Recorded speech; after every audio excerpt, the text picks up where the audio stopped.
We begin with a live look at Buckingham Palace tonight, where crowds continue to gather even at this late hour, mourning the death of Her Majesty Queen Elizabeth II. The 96-year-old monarch died today at Balmoral Castle in Scotland. Good evening. Thank you for being with us. I'm Laychuk. The Queen's death comes after the celebration of her 70th year on the throne just months ago and sends shockwaves right around the globe. Her son immediately becomes King Charles III.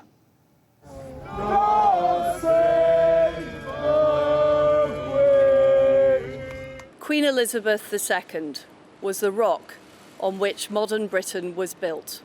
Earlier this week, at 96, she remained determined to carry out her duties as she appointed me as her 15th Prime Minister. It is a day of great loss, but Queen Elizabeth II leaves a great legacy. Today the crown passes, as it has done for more than 1,000 years, to our new monarch, our new head of state, His Majesty King Charles III. Family members rushed to be with the Queen earlier today. All 4 of her children are at Balmoral Castle, as well as her grandson, the future King William. The official announcement was posted in front of Buckingham Palace. It stated that the Queen had died peacefully. The flag over the palace has been lowered to half-mast. News about the Queen's death came a day after she canceled a virtual meeting because her doctors told her to rest. We will have a look at the Queen's life and legacy and local reaction coming up. But first, CBC's Abby Kuga-Dawson on the hours leading up to her death. A rare statement from Buckingham Palace around midday that the Queen was not in full health. It reads, following further evaluation this morning, the Queen's doctors are concerned for Her Majesty's health and have recommended she remain under medical supervision. The Queen remains comfortable and at Balmoral.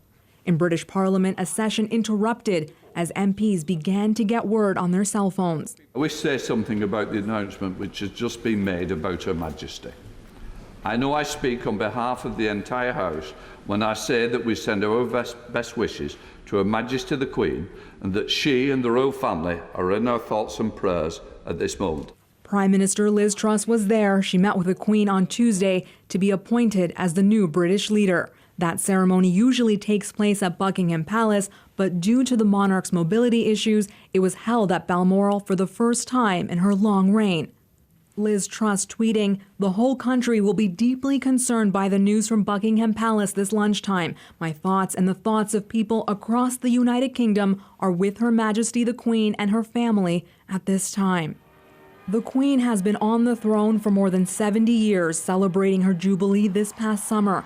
And for most of her subjects, she's the only British monarch they've ever known. Despite her age and despite her deteriorating health, the news out of Buckingham Palace has come as a shock.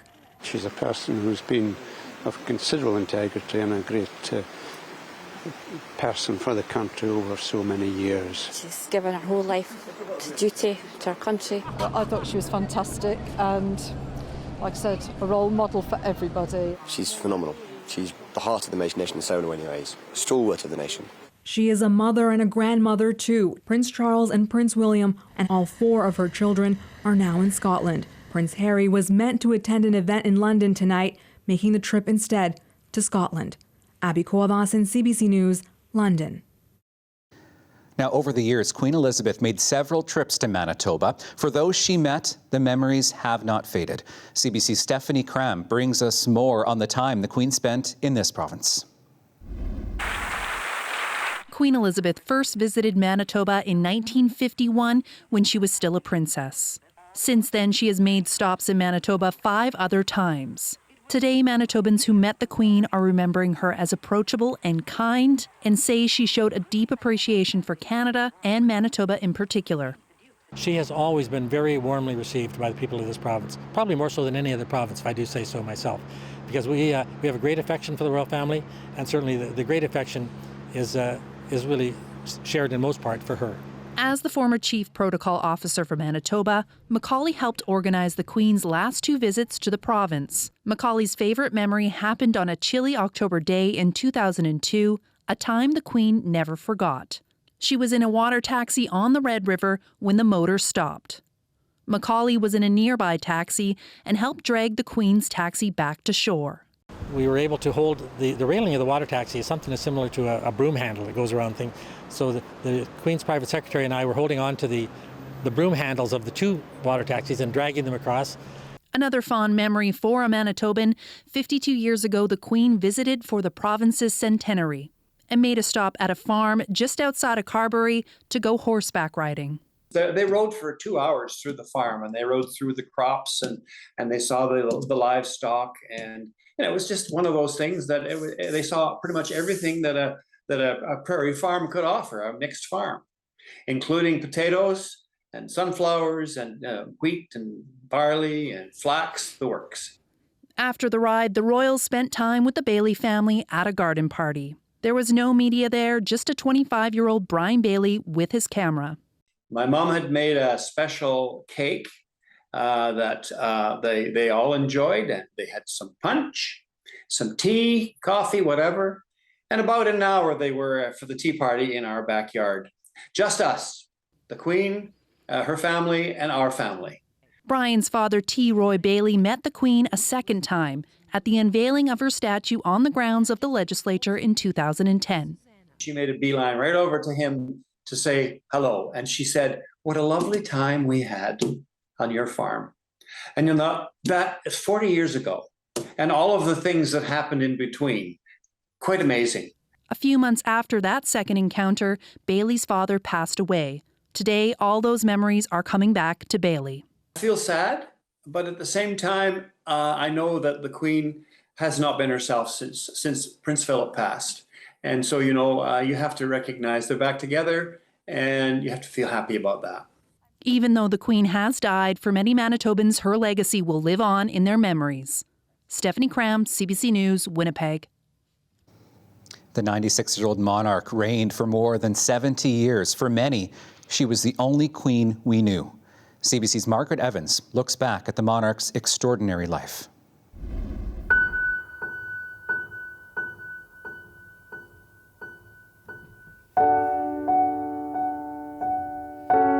A golden thread running through generations.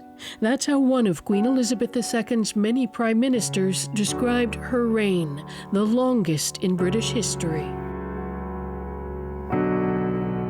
By the time of her death, she was, without doubt, one of the most recognizable figures on the world stage, and one of the most private, an enduring contradiction.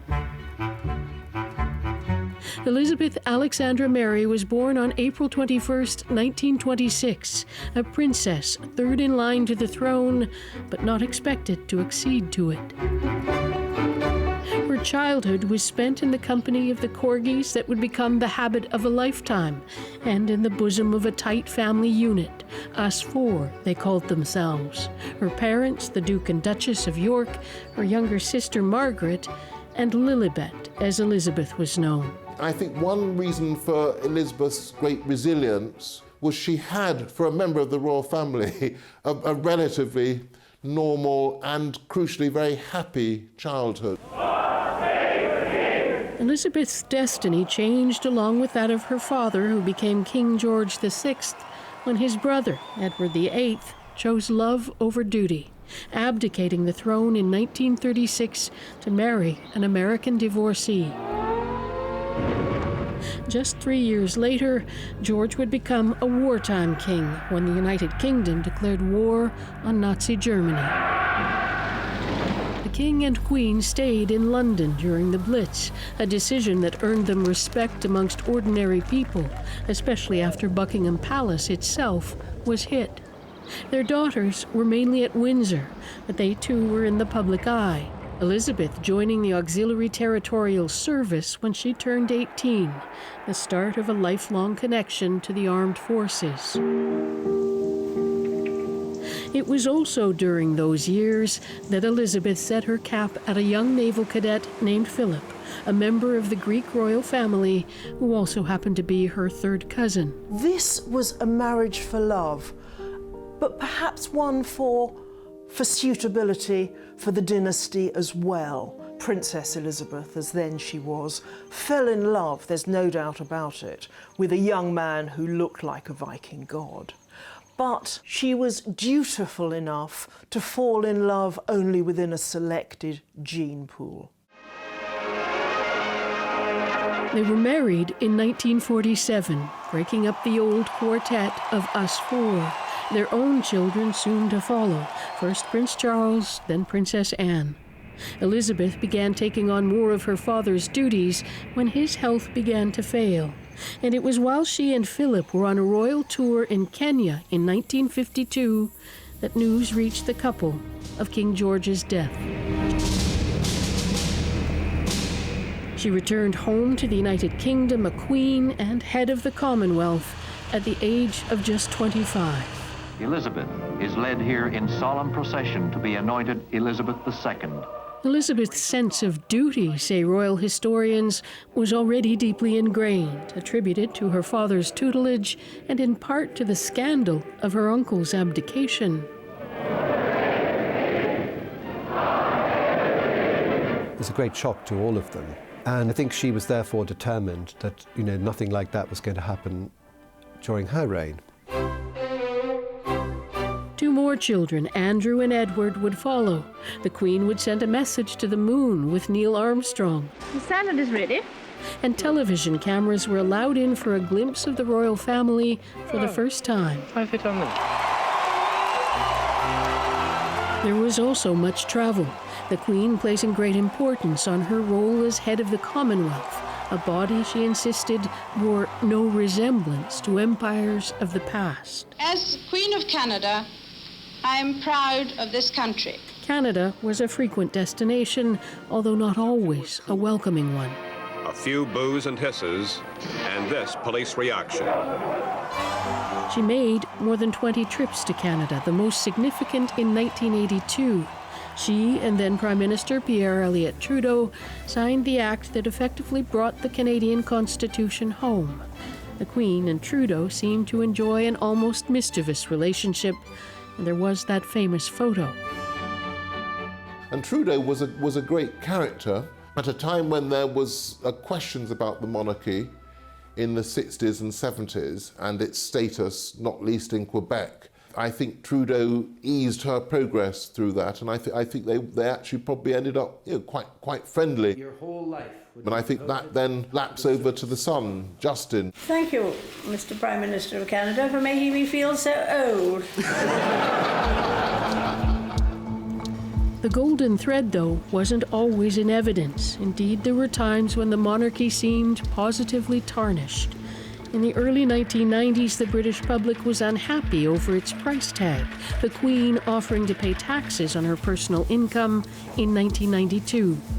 And 3 of her children divorced, none more spectacularly so than the Prince and Princess of Wales, Charles and Diana. Well, there were 3 of us in this marriage, so it was a bit crowded. In an explosive interview in 1995, Diana revealed details of their relationship, including extramarital affairs. But she remained immensely popular, wanting, she said, to be remembered as the queen of people's hearts. And for many, she was. When she was killed in a Paris car crash in 1997, the Queen's critics accused her of misjudging the nation's deep affection for Diana. There was reportedly an initial reluctance to lower the flag at Buckingham Palace, and many said the Queen was too slow to return from Balmoral, where she'd remained with Diana's children. That definitely shook the institution, there's no doubt about that. I was there the day that the Queen returned to the palace, and people were worried, what would the crowds be like? And it did prompt a shift from the Queen, who made a live and very personal address to the nation. So what I say to you now, as your Queen and as a grandmother, I say from my heart. First, I want to pay tribute to Diana myself. She was an exceptional and gifted human being. More sadness would follow for the Queen in 2002, the year of her Golden Jubilee. She lost both her mother and sister within months of each other. Prince Philip left to fill the void. After that, there was really no one left who could speak to her on terms of equality, except him. No one who could call her Lilibet. Another constant, though, her seemingly endless stamina for public duties also remained. The Queen was a powerful tool in Britain's diplomatic arsenal. She could and would meet countless world leaders and diplomats without letting slip even a hint of what she might have thought of them. It was soft power that could make a difference. In 2011, she made a symbolic visit to the Republic of Ireland. A year later, in Northern Ireland, she met and shook hands with Martin McGuinness, the Deputy First Minister and a former IRA commander. With the marriage of the Queen's grandson, Prince William, to Kate Middleton in 2011, the image of a more stable royal family emerged. By the time she reached her 90th birthday in 2016, she was more popular than ever in the United Kingdom. Still regularly attending to the transatlantic relationship with the United States. And not above offering a little assistance if royal protocols got stuck. The Queen's standard is lowered. But in a blow to the Queen in 2021, Barbados removed her as head of state, citing a desire to break free from its colonial past. And a follow-up tour by the Duke and Duchess of Cambridge to other Caribbean nations was criticized as being tone-deaf and not going far enough in acknowledging Britain's role or that of the monarchy in the slave trade. The trials of family would also return to haunt Elizabeth, a favored son, Prince Andrew, suspended from royal duties in the wake of sexual abuse allegations in 2019. And in 2020, her grandson, Prince Harry, and his wife, Meghan, the Duchess of Sussex, walked away from their royal roles in a family split that included unspecified allegations of racism within the royal family. I don't think you go on and on and on, as Elizabeth did, by worrying about the headlines. I think she was always absolutely focused on her duty and her service. And duty would soon call again, this time in the form of the global pandemic. More than 150,000 people lost their lives to COVID-19 in the United Kingdom. The Queen evoking Britain's wartime spirit and speaking of a world united in common endeavor. We should take comfort that while we may have more still to endure, better days will return. We will be with our friends again. We will be with our families again. We will meet again. The Queen spent much of Britain's lockdown at Windsor Castle with Prince Philip. But in the spring of 2021, after 73 years of marriage, she lost the husband she described as her strength and stay. He was 99, his death a reminder to the nation of the Queen's own mortality, people mourning both for her and with her.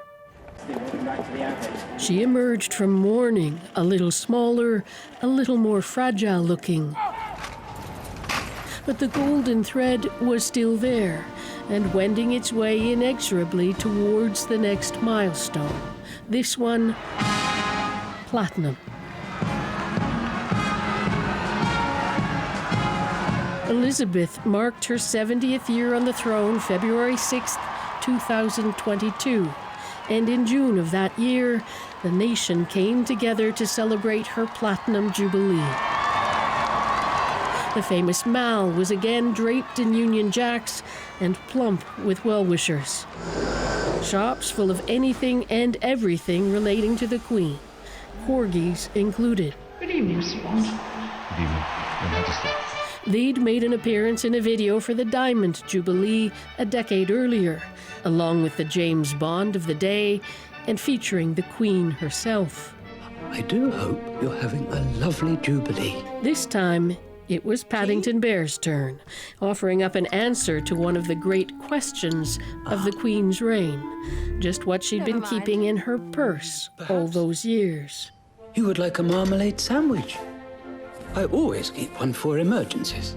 So do I. I keep mine in here. later. But the Platinum Jubilee was also notable for what the Queen did not do, absenting herself from some of the key events, other members of the royal family stepping in. Earlier in the year, Prince Charles read the speech from the throne for his mother for the first time. It was a nod to the inevitable changing of the guard to come, however unthinkable for some.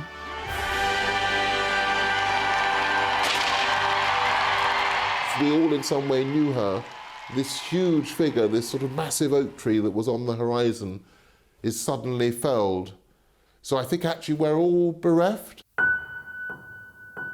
The sheer longevity of Elizabeth II's reign is partly what embedded her so deeply in the fabric of the nation.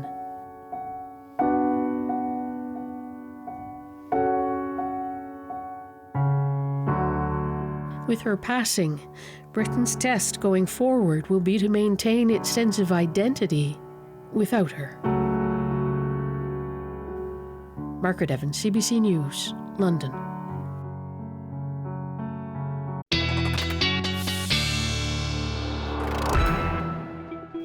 Incredible. We'll have more coverage of the Queen's death coming up. First, meteorologist John Sauder is here with a look at weather and certainly a cloudier day, as promised. Yeah, as promised. Yeah, a lot of clouds. The sun looked like it was going to come out a little bit earlier this afternoon. Let's get to the current conditions. We made it to 22 earlier and then hung around 20 for a couple of hours. Now 19 degrees, northwest winds at 28. And at times today, the winds were gusting up to about 50 kilometers per hour. I showed you this last night, and the numbers here into the early morning hours were more like 24, 23. Well, you can notice that going forward through time that we have midnight and then 2 a.m. and then 4 a.m. We're about 10 degrees colder tonight than we were last night. There's the rain that we had. It wasn't much rain. We weren't expecting much, right? But there was a lot more in the north, and that low continues to circulate out over Hudson Bay. We still have some bands of rain south of us. Those I'm expecting to mainly stay south of the border and off into northwestern Ontario. And there is a little bit of instability in the northwesterly flow, especially over the higher Parklands regions. So we've seen a couple of little showers popping up. I checked lightning tracking, and there's nothing going on as far as thunderstorm activity lately. So there's the low out over Hudson Bay. It'll continue to kind of dumbbell back to the west and feed moisture, some scattered showers into northern Manitoba. But as all that's happening, the south is clearing out on Friday morning. We may still have a little bit of cloud in Winnipeg in the morning, but it clears out for a sunny afternoon. And really, the cloud in the north and the sun in the south is what we'll see over the next couple of days, and some scattered showers across the north as well. So there's Friday at 4 o'clock, and I think that we could see some scattered showers through northwestern Ontario in through the early day and in the afternoon as well. Saturday, a hint of cloud, but this high pressure is going to keep us nice and clear, not just on Friday and Saturday, but Sunday. Look how clear this gets as we head into Sunday morning. A big upper ridge, once again, keeping the prairies in that sunny and dry weather just in time for the harvest, which has been going on for a while now, though. 9 degrees tonight is the low. 12 degrees is your morning temperature. Mainly sunny, light winds, and the winds won't be as strong tomorrow. We'll be at 19 in the sunshine. Should be fairly comfortable. And then 21 on Saturday for the Banjo Bowl, and I've got a Banjo Bowl forecast coming up a little bit later. 25 on Sunday, 28 degrees on Monday. That'll be the warm day in the next 7 or 8. The weather update is brought to you by Home Equip, your trusted local source for Pride Mobility scooters. From sales to rental and repair, our team is here to serve you.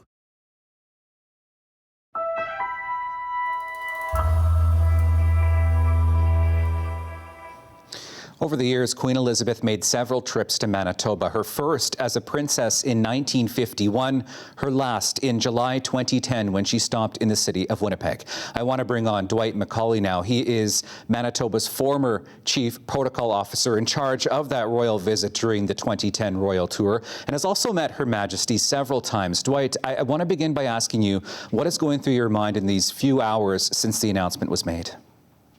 Well, I think everybody in the world sort of expected something to happen, but it's nevertheless a shock when it does happen. And I'm certainly sad about it, and I think that is probably the case for millions, tens of millions, or hundreds of millions of people around the world right now. They're saddened at the loss of Queen Elizabeth. I mean, sorry, go ahead. I was going to say, give me a sense of what she was like as a person. What was it like to be around her? Well, you were in awe, quite frankly, to be around the Queen. At least I certainly was to be around the Queen. I thought it was a great honor to be in her presence and to meet her. As you mentioned, she's been to Manitoba a few times, and the 2010 visit was the last visit of Her Majesty to the province of Manitoba. But I found her to be very gracious. You know, in fact, I think she was probably the definition of class, dignity, and grace. She was always so poised and so composed, and she loved meeting people. She loved meeting veterans, and not just, when I say people, not just middle-aged people and seniors who would flock by the thousands to see her, but also young people would show up to see the Queen and to get a glimpse of the Queen. And she always had time to stop and talk to them as well. She seemed to get real pleasure out of meeting people. And in Manitoba, the royal family has always been well received. What will you remember the most about her? We're looking at some images of her now from her stops here in Manitoba. What will you remember? There's a lot of things I'll remember. You know, obviously one of the things that I will remember is the boat incident that happened in the middle of the Red River in 2002. But I think what I'll remember is just how fortunate I was to have a chance to work on that visit and be close and to meet Her Majesty. I mean, it's just a great honor. You know, I hear this from people who've gone through where they've been standing on the sidewalk, for example, and the motorcade goes by years ago. In fact, you mentioned, I think, 1951 when her first visit happened. I had many people come up and tell me they know exactly what street they were on, what house they were in front of when the motorcade went by. And did she wave at them or not? Did Prince Philip wave? And it just left that much of an imprint in their memory. And I think that's true of millions of people who had a chance to see Her Majesty live. And no doubt there were millions and millions of people throughout her long career, her long reign, that had a chance to see her live. And of course, the thousands, tens of thousands of people that probably met her in person will always remember that meeting. I know I certainly will. You were in charge of her visit in 2010. Tell me what that was like to have her here. Well, it was terrific, really, to have Her Majesty here. You know, one thing that struck me about that visit, it's kind of an oddity, but I'll mention it. Her Majesty, by the way, unveiled the Cornerstone for the Canadian Museum of Human Rights. This was a stone we received from Runnymede, where the Magna Carta was signed, and we thought that was just very fitting for her to do that. But we had a mini concert at the Forks. The headliner there, I believe, was Miss Chantal Kreviazak. But what was odd about that, the Queen went up on stage and met the performers and so on, like she always would. As soon as she was set to leave the Forks, and this was her final event, really, in Manitoba before she went to the airport, literally as soon as she got in the car, it started to rain. As we got to the military base, here again, literally, as soon as we drove onto the base, it stopped raining. She gets out with Prince Philip, and they say their goodbyes, and into the plane they go, and as the plane is taxiing out of onto the runway to leave Winnipeg, it starts to pour rain again. So that's one oddity, but it always stuck with me about maybe she's got more influence than we give her credit for. Certainly a force to be reckoned with around the globe that will be missed by many. Dwight, I want to thank you for taking some time tonight, and take care. Thank you very much. Pleasure, always. Don't forget to check out and subscribe to our CBC Manitoba YouTube page. You can find the latest headlines there. We're also posting the newscast, and some of this archival footage you've been seeing tonight on the Queen from past visits to Manitoba is on there as well. Catch up and stay connected anytime. We'll have more local news coming up, plus reaction to the Queen's death ahead. Stay with us. A Winnipeg mayoral candidate has called for the firing of the city's police chief. Rick Shawn says Danny Smythe is responsible for numerous problems within the police service. CBC's Cameron McLean has the latest from the campaign trail.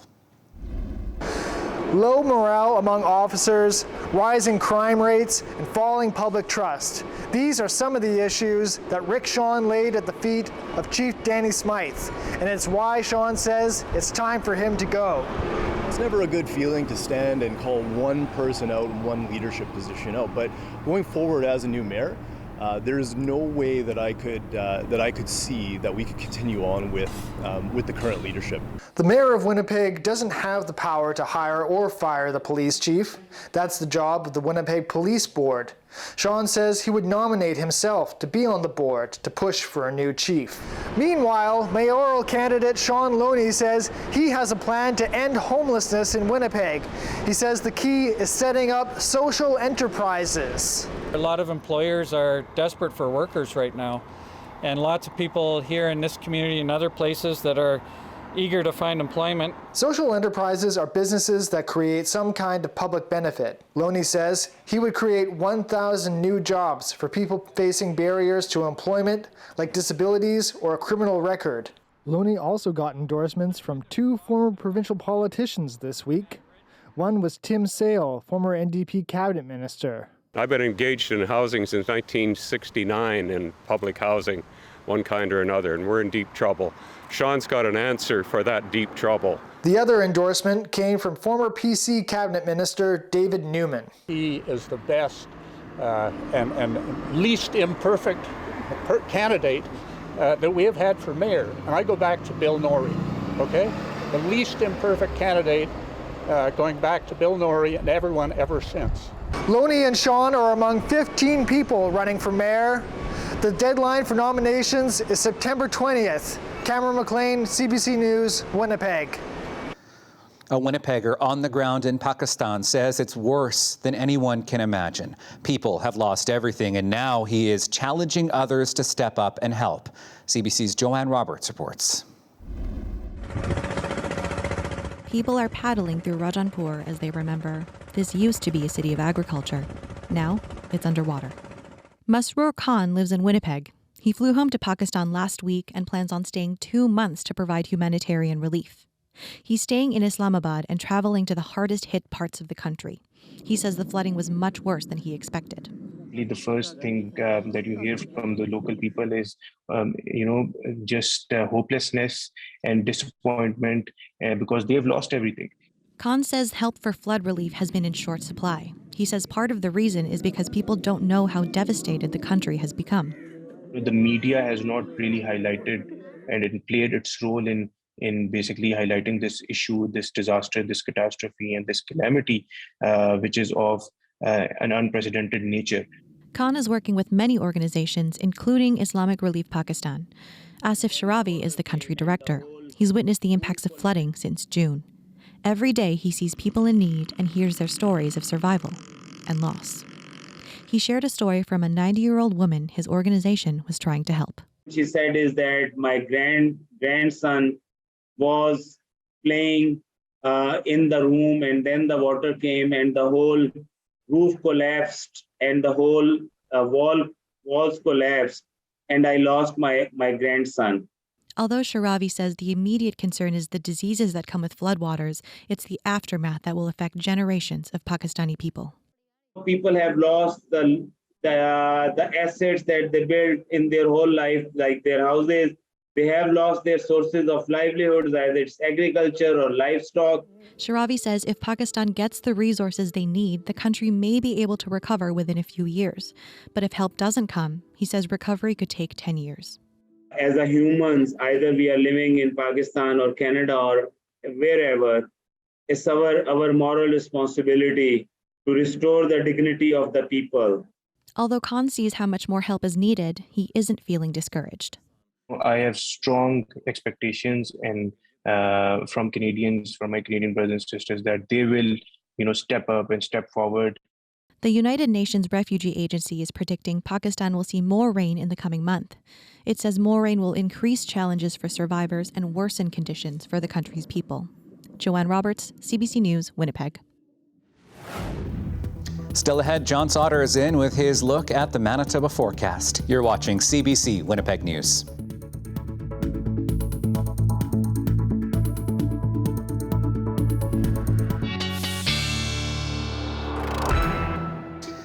We have meteorologist John Sauder back with a look at the Manitoba forecast, and a sure sign of fall, I guess, is the harvest moon. Yes, tomorrow night, harvest moon. Should be a nice clear sky to see this. So, and I give you some details. Now, it seems like there's a name for the full moon every month. Yeah. Or maybe 6 or 7 names.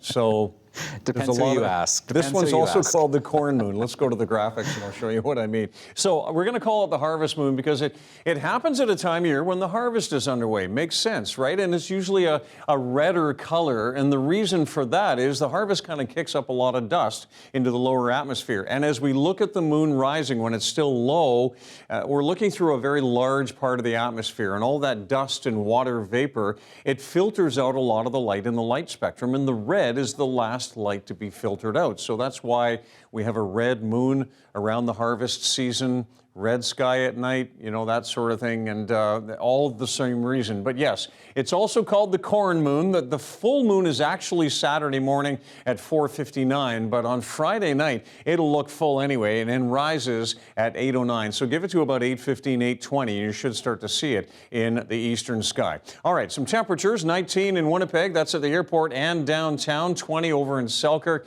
Lots of 18 to 20 range here. Remember yesterday, Melita was at 30 at this time, now 21. 19 in Brandon and back through northwestern Ontario, similar numbers. And then into northern Manitoba, where we've seen some rain today. It did end in Thompson early and has been kind of raining out toward Gillam and Island Lake. And you'll still see some showers on through the evening, but temperature's not bad for this time of year. All right, tonight's forecast then, a few showers, a risk of a thunderstorm around Fort Francis overnight, a chance of showers in Dryden as well, just cloudy and 13 in Kenora. The rest of us will see generally cloudy skies, but I think that cloud's going to really break up toward the morning hours here in the southeast and especially over into the west as well. But some single-digit lows here, even in Winnipeg, down to 9. 7 is the normal low, so 5s and 6s, not surprising to see that. Winds still gusty around the Flin Flon area. Periods of rain, Lynn Lake, showers in Thompson, and at least a chance of showers up around Churchill and Gillam. And then tomorrow, we could see more periods of rain up around Lynn Lake, showers, windy conditions in Churchill, gusts to 60 and a high of only 10. And then some afternoon showers around Thompson, Norway House, and over into the Gillam area. Lots of sunshine in the west tomorrow, and I think that by the time we get to lunchtime here in the Red River Valley, we're seeing that cloud move off to the east, and eventually through the afternoon it will continue to do so.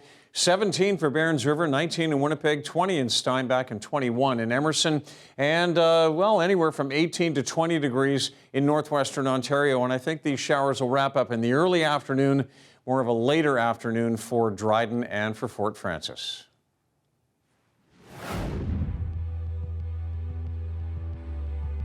Of Queen Elizabeth. We'll have more after the break. You're watching CBC Winnipeg News.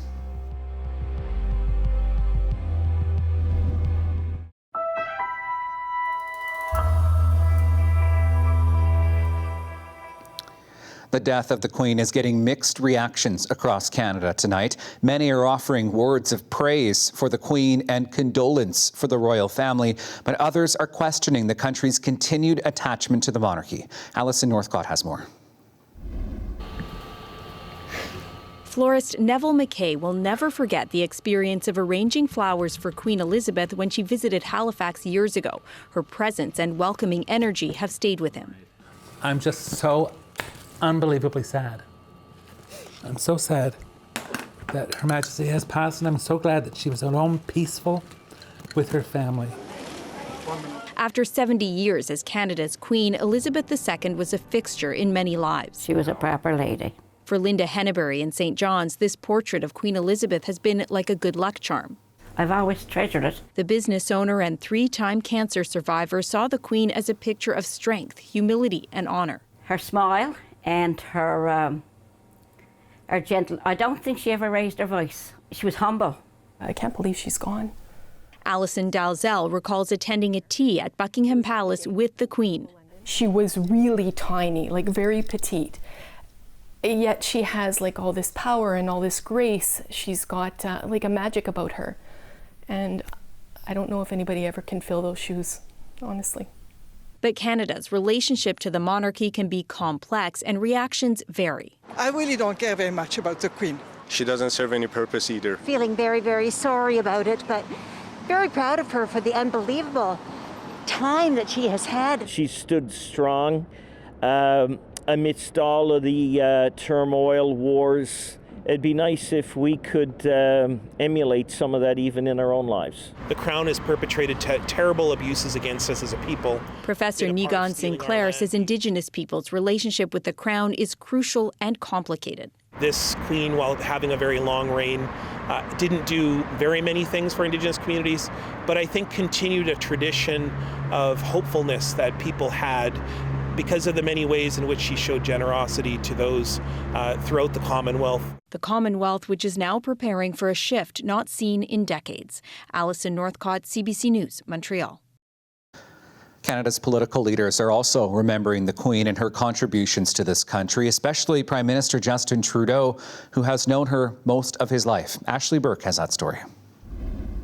A Prime Minister in mourning with a deeply personal statement about the Queen. She was one of my favorite people in the world, and I will miss her so. Justin Trudeau reflecting on the end of their 45-year relationship. The moment the Queen puts her signature on this document. He first met Queen Elizabeth as a small child when his father was Prime Minister.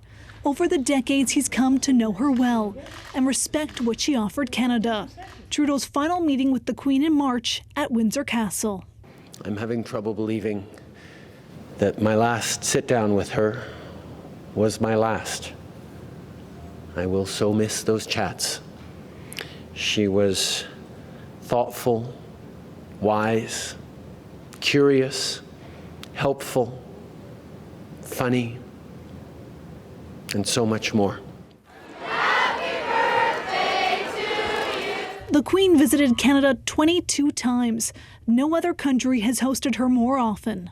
Final signature of witness to the document that has. She's called Canada a second home, and over her 70 years in power, a dozen of Canada's 23 prime ministers served under her, running from Louis Saint Laurent to Trudeau. Canada's first Indigenous Governor-General, Mary Simon, said the Queen was steadfast during tumultuous times and said, "When I was growing up, my grandmother revered the Queen, as did so many in the Arctic." She would tell us stories about Her Majesty, about her role and her commitment. Queen Elizabeth, beyond her public duties, was a mother, a grandmother, and a great-grandmother. And the loss of an elder in the family is a very dramatic and traumatic loss. The Conservatives' outgoing leader, Candice Bergen, said the Queen was an active participant in Canada's evolution, and many will say today that her passing marks the end of an era. Ashley Burke, CBC News, Ottawa.